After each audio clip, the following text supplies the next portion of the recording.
அவங்களே பேச சொல்லிக்கலாமா? மதிப்புக்குரிய சகோதரிகளுக்கும் ஆசிரியர்களுக்கும் குழந்தைகள் அனைவருக்கும் என்னுடைய வணக்கம். புத்தகங்களை கஷ்டமாகலாம்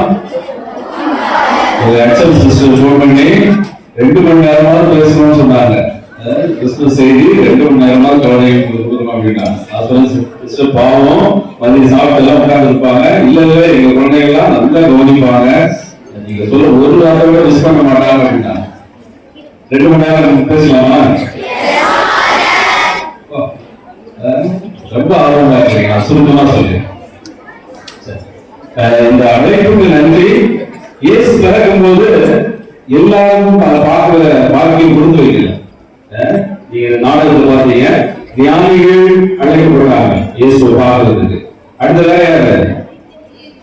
இதே நாடகங்க வேற யாருமே இயேசு பிறந்த வந்து பாருங்க அப்படின்னு சொல்லி யாரையும் கூப்பிடல. அதுபோல இந்த கிறிஸ்து பிறப்போட நிகழ்ச்சி என்ன மட்டும் கூப்பிட்டுருக்கீங்க, மற்ற யாரையும் கூப்பிடல. அது ஒரு மகிழ்ச்சி. ரொம்ப நன்றி எல்லாரும்.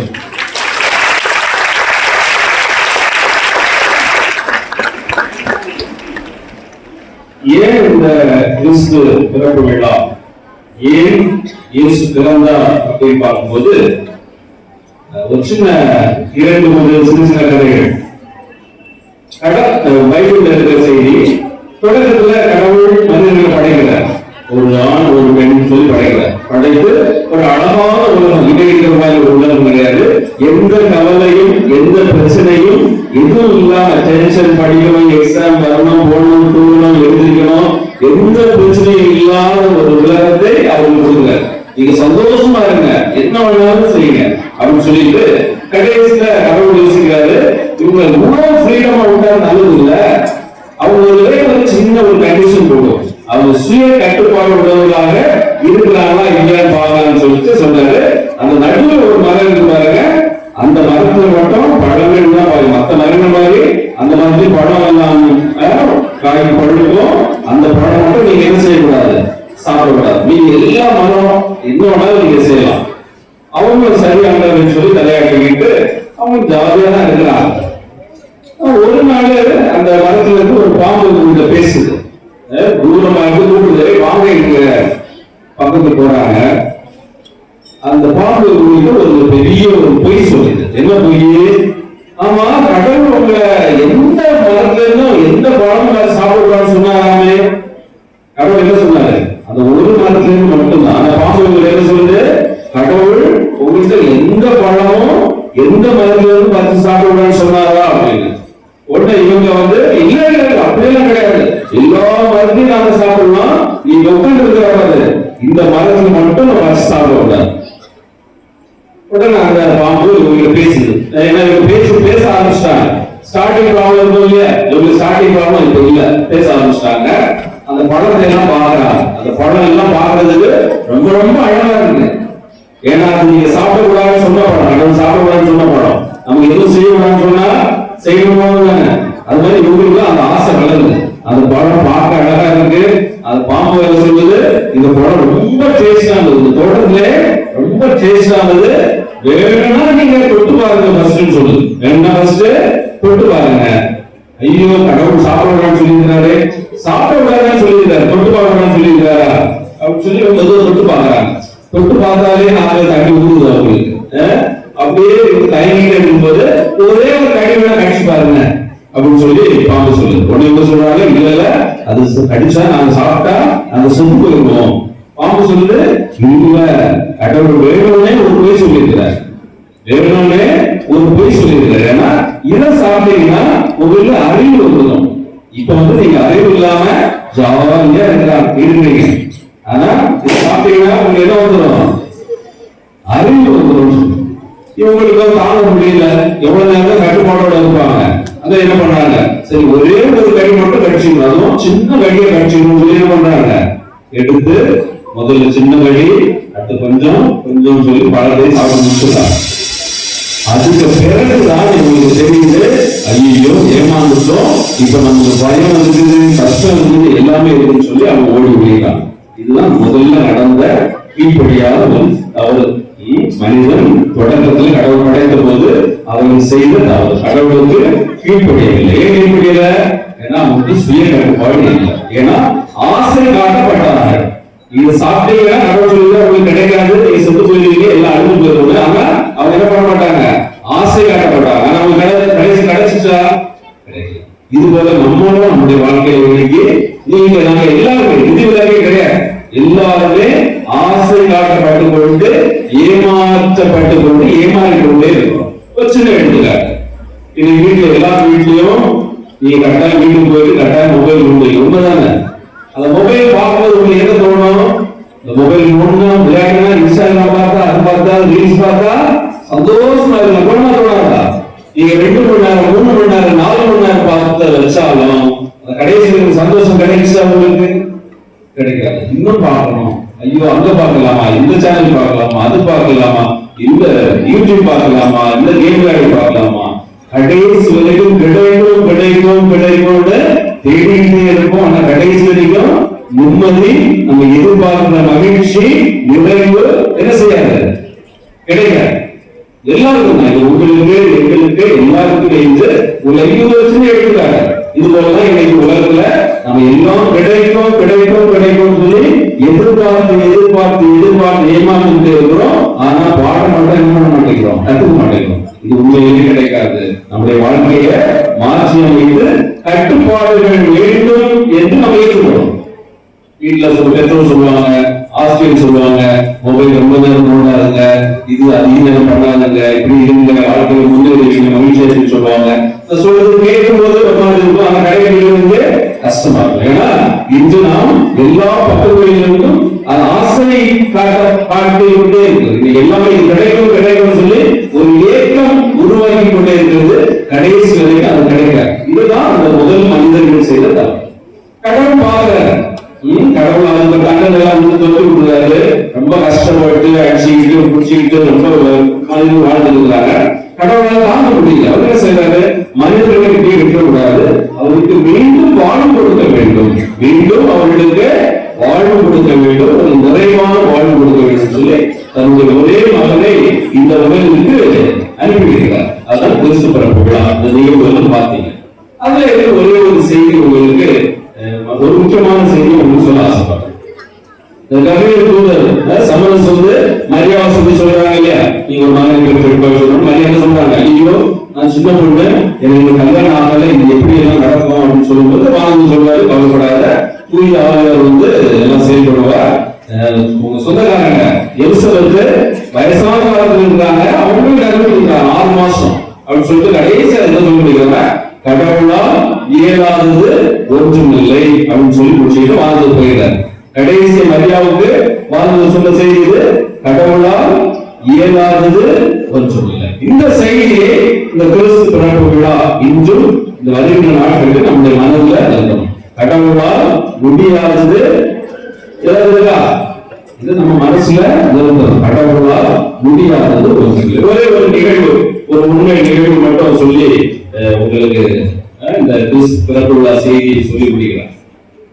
1809ஆம் ஆண்டு பிரான்ஸ் நாட்டில் ஒரு குடும்பம், ஒரு அழகான குடும்பம், சந்தோஷமான குடும்பம். அப்பா அம்மா ஏற்கனவே 3 குழந்தைகள் இருக்கிறாங்க. 4ஆவதாக ஒரு மகன் பிறக்கிறான். ஜனவரி 4, 1809ஆம் ஆண்டு பிரான்ஸ் நாட்டில் ஒரு அழகான குடும்பத்துல 4ஆவதாக ஒரு மகன் பிறக்கிறான். அவனுக்கு வந்து லூயிஸ் பிரெய்லி அப்படின்னு சொல்லி பேர் வைக்கிறான். 4வது குழந்தை, கடைசி குழந்தை, ரொம்ப செல்லமா வளர்றாங்க. அந்த குழந்தைய செல்லமா வளர்க்குறாங்க. எல்லாருடைய அன்பும் கிடைக்குது. அவனுடைய அக்கா அவனுடைய அன்பு கிடைக்குது, அப்பா அம்மாவுடைய அன்பு நிறைய கிடைக்குது, தாத்தா பாட்டியுடைய அன்பு நிறைய கிடைக்குது, உறவினர்களுடைய அன்பு நிறைய கிடைக்குது. ஆக அந்த 4வது குழந்தை லூயிஸ் பிரெய்லி மிகவும் செல்லமாக வளர்க்கிறார். அவங்க அப்பா அவங்க வீட்டுக்குள்ளேயே பக்கத்துலேயே ஒரு தொழில் கூட வச்சு அங்க வேலை செய்யறாரு. என்ன வேலை செய்யறாருன்னா, இந்த குதிரை கடிதெல்லாம் கடிவாளம் போடுவாங்க, அசைவம் போடுறது கடிவாளம், அதெல்லாம் தோல் வேலை செய்யறாங்க. அந்த குதிரைகளுக்கு தேவையான உபகரணங்கள் அவங்க வீட்டிலேயே சின்ன பட்டம் வச்சு செஞ்சுட்டு இருக்காங்க. ஆணி எல்லாம் வச்சு குத்தி ஓட்டம் போடுறது, கட் பண்றது எல்லாம் செஞ்சுருக்காங்க. இந்த சின்ன பையன் லூயிஸ் பிரெய்லி வந்து ரொம்ப ஆர்வமா அப்பா செய்யறதெல்லாம் பார்த்து அவங்களுடைய விளையாடிட்டு இருக்கான். 3 வயசு ஆகும்போது ஒரு நாள் என்ன பண்றான், அப்பா அவங்க பாட்டு வேலை செஞ்சுட்டு ஏதோ பேசிக்கிட்டு இவன் சொல்லிட்டு என்ன பண்றான், அவர்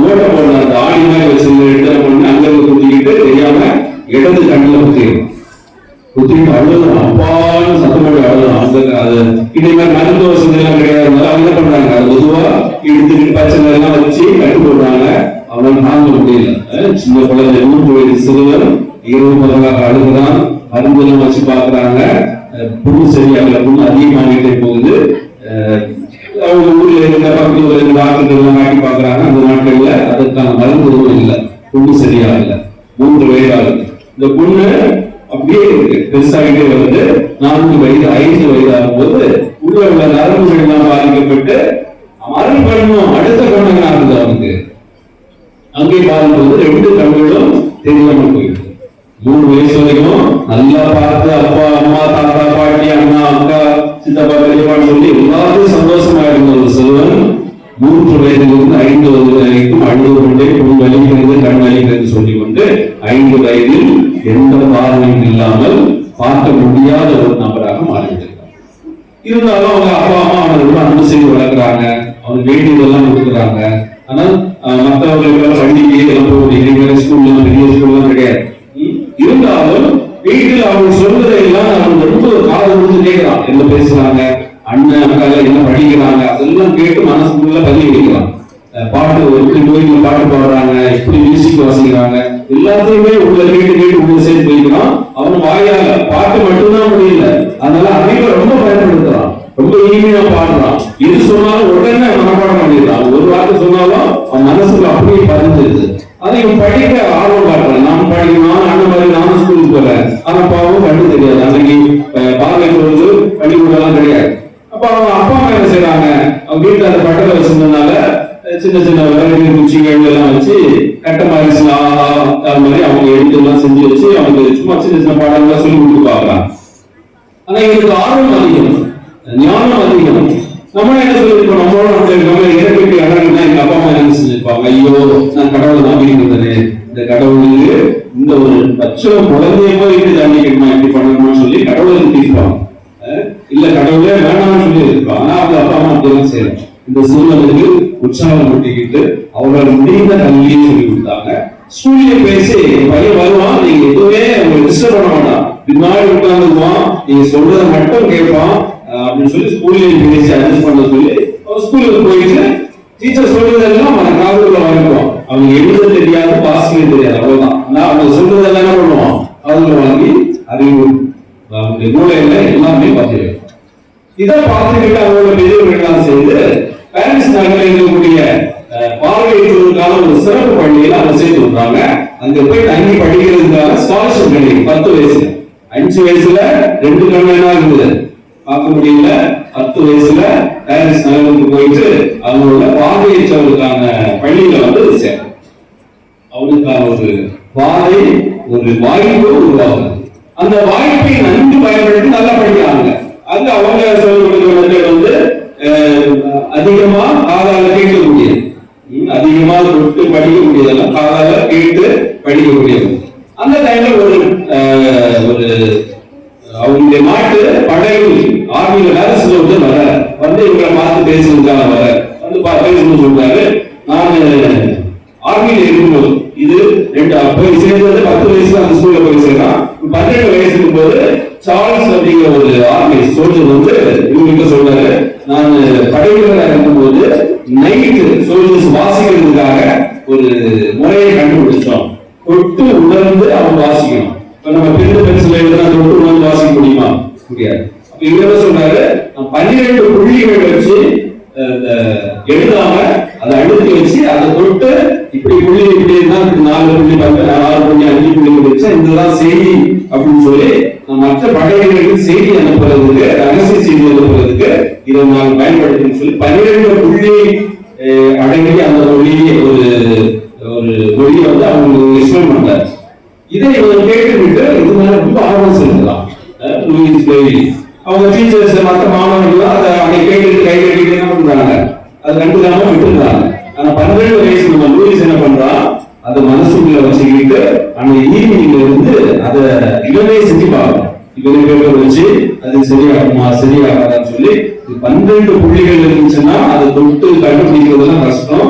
அதை சுருக்குவோம், எத்தனையா சுருக்கலாம்னு சொல்லி அவன் 6 புள்ளிகள் கொண்ட ஒரு முறையா என்ன பண்றான், கண்டுபிடிக்கலாம்.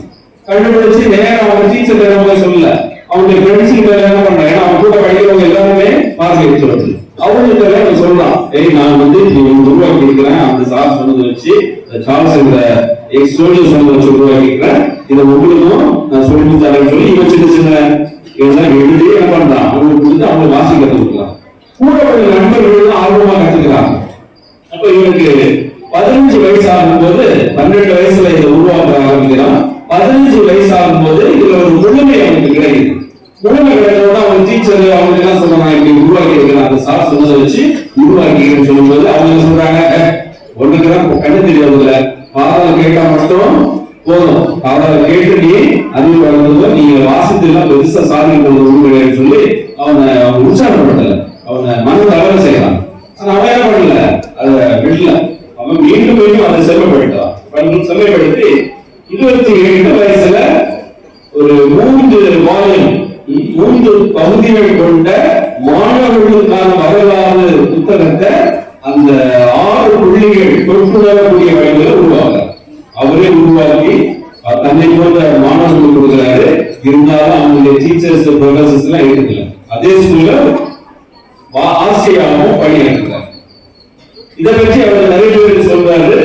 எல்லாரும் இதை உற்சாகப்படுத்தாரு. கடைசி வருகிறாங்க, நீங்க வாசிய கதைக்கு என்ன செய்ய போறீங்க, ஒன்னும் சாதிக்க போறது கிடையாது, அதனால பாதாள கேட்டா போதும். ஆனா இவரும் இவருடைய நண்பர்களும் மற்ற மாணவர்களும் இதை உற்சாகமாக கற்றுக் கொடுத்தாங்க. ஏன்னா அவங்களுக்கு அது ஒண்ணுதான் வாசிக்கிறது, என்னதான் சொன்னாலும் அவங்க தொட்டு வாசிப்பதற்காக எல்லாம் கற்றுக்கிறாங்க. கடைசி 1852 1909 பிறந்தாரு. 1852 வந்து இவர் தாசானவர் வந்து 43 வயசுல இறந்தார். அவர் இறக்கும் வரைக்கும் அந்த ஒரு தொற்று நோயக்கூடிய அந்த ஒரு கண்டுபிடிச்சத அரசாங்கமோ அவருடைய பள்ளிக்கூடமோ அங்கீகரிக்கல. அவர் இறந்த பிறகு எல்லோரும் பயன்படுத்த ஆரம்பித்த பிறகு இறந்த 2 வருடங்களுக்கு பிறகுதான் இது பார்வையற்றோருக்கான மொழி, பார்வையற்றோர் தங்களுடைய கருத்துக்களை பரிமாறிக்கொள்ள அவர்களும் மற்றவர்களை போல வாசிக்க பழக என்று பிரெய்லி மொழி என்று அங்கீகரிக்கப்பட்டது. இன்று உலகம் முழுவதும் பயன்படுத்தப்படுகிறது. பார்த்துருக்கீங்களா, நீங்க பார்வையற்றோர் வாசிக்கிறத பார்த்துருக்கீங்களா? நான் காலேஜ் படிக்கும் போது சென்னையில பொன்முடின்னு சொல்லுவாங்க சார், அவர் பார்வையற்றவர் தான். அவர் பேர் எடுத்து வருவார், 8 வந்து நெஞ்சு பக்கத்துல வச்சுக்குவாரு, வச்சு இப்படி கையை வச்சு கிளீன் பண்ணிட்டு அவர் வாசிப்பாரு அல்லது லெக்சர் நடத்துவாரு. நம்ம டெக்ஸ்ட் புக்ல அப்படியே இருக்கும். நான் வந்து செக் பண்ணுவேன், சார் வாசிக்கிறது இங்க இருக்குதா இல்ல சார் தப்பா வாசிக்கிறாரு. ஆனா அவர் அப்படியே கடலிலே வாசிப்பாரு, ஃபாஸ்டா வாசிப்பாரு. நம்முடைய புக்கில் இருந்து அப்படியே இருக்கு. அந்த அளவுக்கு முன்னேறி இருந்தால் அந்த ஜான் லூயிஸ் பிரெய்லி கண்டுபிடித்த அந்த ஒரு தொட்டு வரக்கூடிய அந்த மொழி நிகழ்வு ஏன் சொல்றேன்னு சொன்னா, லூயிஸ் பிரெய்லி அவன் நினைச்சிருந்தா பிச்சை எடுக்கிறவனா மாறி இருக்கலாம், என்னால் வாழ முடியாது என்று மாறி இருக்கலாம். ஆனால் கடவுளால் இயலாது ஒன்றுமில்லை என்ற ஒரு மந்திரத்தை அவன் தன்னுடைய இதயத்தில் தாங்கி இந்த ஒரு துன்பம், நான் பார்வை உள்ளவனாக இருந்தேன், 5 வயதில் பார்வை இழந்தேன், ஆனால் கடவுள் என்னை பயன்படுத்தி என் மூலமாக இந்த உலகில் பார்வையில்லாத எல்லோருக்கும் பார்வை தருவனாக என்னை மாற்றி இருக்கிறார் என்பதை அவன் உள்ளான உணர்ந்து மகிழ்ச்சியோடு இந்த சாதனையை படைத்தான். அன்பு குழந்தைகளே, இந்த கிறிஸ்து பிறப்பு விழாவிலே உங்கள் அனைவருக்கும் நான் சொல்லிக் கொள்ள விரும்புவது இந்த ஒரு செய்தி, கடவுளால் இயலாதது ஒன்றுமில்லை. அவருடைய வறுமையான குடும்பத்தில் இருக்கலாம், கஷ்டமா இருக்கலாம், தேவையான கிடைக்காம இருக்கலாம், அல்லது நம்ம படிக்கிறது தெரியாமல் இருக்கலாம். ஆனால் இவையெல்லாம் தாண்டி கடவுள் நம்மை பயன்படுத்தி நம் மூலமாக அவர் பலருக்கு வாழ்வதை விரும்புகிறார். இந்த கிறிஸ்து பிறப்பு விழாவில் இந்த ஒரு செய்தியை நீங்கள் இதயத்தில் வைத்து இந்த கிறிஸ்து பிறப்பு விழாவை மகிழ்ச்சியோடு கொண்டாட வேண்டும் என்று கேட்டுக்கொள்கிறேன். கடவுளால் இயலாதது